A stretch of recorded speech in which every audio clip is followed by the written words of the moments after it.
తమ్ముళ్ళు నిన్నే మీరు చూశారు. ఒకప్పుడు ఈ గవర్నెన్స్ అన్నాం, ఈరోజు వాట్సాప్ గవర్నెన్స్కి వచ్చాం.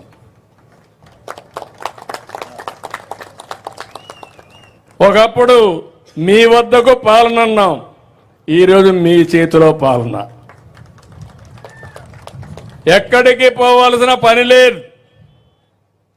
మీకు నేటివిటీ సర్టిఫికేట్ కావాలి, మీ మెసేజ్లో మన మిత్ర ఒకసారి అప్రోచ్ అయ్యి మీరు పెడితే మళ్ళా తిరిగి మీకు డేట్ ఆఫ్ బర్త్ ఇవ్వాలన్నా, మార్క్ షీట్ ఇవ్వాలన్నా, తిరుపతిలో దర్శనం కావాలన్నా, శ్రీశైలం దర్శనం కావాలన్నా, లేకుంటే కనకదుర్గ టెంపుల్ అర్చన చేయాలన్నా, ఆర్టీసీ బస్సులో సీటు కావాలన్నా ఈ ఫోనే సరిపోతుంది. ఇంకెక్కడికి పోయే పని లేదు. మీ ఇంటి పక్కన ఎంఆర్ఓ ఆఫీస్ ఉంటే ఆఫీస్కి పోయే పని లేదు. మీ ఎంఆర్ఓ ఆఫీస్ మీ ఇంట్లోనే ఉంది. నీ పని నీ ఫోన్లో ఉంది. ఫోన్ ఉపయోగించుకోండి. 161 సర్వీసులు ఇందులో పెట్టాం. ఎవరైతే ఇన్ఫర్మేషన్ టెక్నాలజీ మినిస్టర్ లోకేష్ గారు ఐటీ చదువుకున్న తర్వాత ఆయన ఒకటే ఆలోచించాడు. ఆయన పాదయాత్రలో కొన్ని ఆలోచనలు వస్తే వాట్సాప్ గవర్నెన్స్ పెడితే ఎట్లుంటుందని ఆలోచించారు.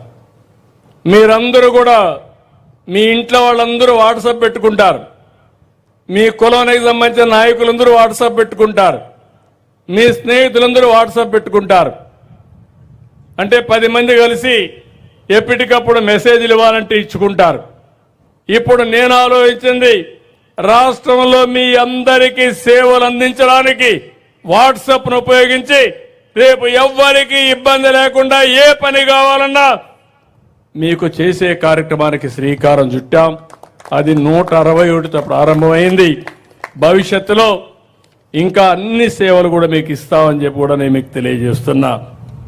కాబట్టి ఇవన్నీ కూడా మీరు ఒకసారి చూస్తే 7 నెలల్లోనే మనం ప్రారంభించాం. ఈ 7 నెలల్లో ఇవన్నీ చేసి మనం ముందుకు పోయాం. అందుకే నేను మిమ్మల్ని అందరినీ ఒకటే కోరుతున్నా, 5 ఏళ్లు నష్టపోయాం, 20 సంవత్సరాలు వెనక్కి పరిస్థితికి వచ్చాం.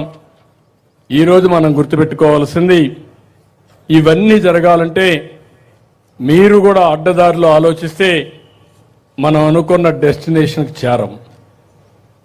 మీలో కూడా ఆలోచన విధానం మారాలి. ఇప్పుడు వాళ్ళు ఎందుకు నేను మాట్లాడించానంటే మన కళ్ళ ముందరే కనపడొస్తున్నాయి. ఒక విధానం, ఆ రోజు మీరు నాకు అధికారం ఇచ్చారు 95లో. ఆ రోజు నేను ఆలోచించాను, ఏం చేస్తే భవిష్యత్తుకు బాగుంటుందని ఆలోచించినప్పుడు ఐటీ విధానం వల్ల లాభం వస్తుందని ఐటీని ప్రారంభిస్తే మనం చూసిన 25-30 సంవత్సరాల్లో అనూహ్యమైన ఫలితాలు వచ్చే పరిస్థితికి వచ్చింది. ఈ రోజు నేను అందుకే మళ్ళీ ఒక విజన్ ఇచ్చాను మీకు. ఏదే స్వర్ణాంధ్రప్రదేశ్ విజన్ 2047 2047కి రాష్ట్రంలో పేదవాళ్ళనే మాటే ఉండకూడదు.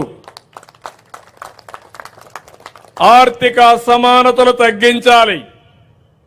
మీ ఆదాయాన్ని తలసరి ఆదాయం చూస్తే 55 లక్షలు కనీసం ఉండాలనుకుంటున్నా. 1-2 రూపాయలు కాదు, 55 లక్షల రూపాయలు తలసరి ఆదాయం. ఇది సాధ్యమా అంటే సాధ్యమనే చెప్తున్నా. దీనికి కావాల్సింది సంవత్సరం 15% అభివృద్ధి సాధించాలి, గ్రోత్ పెరగాలి.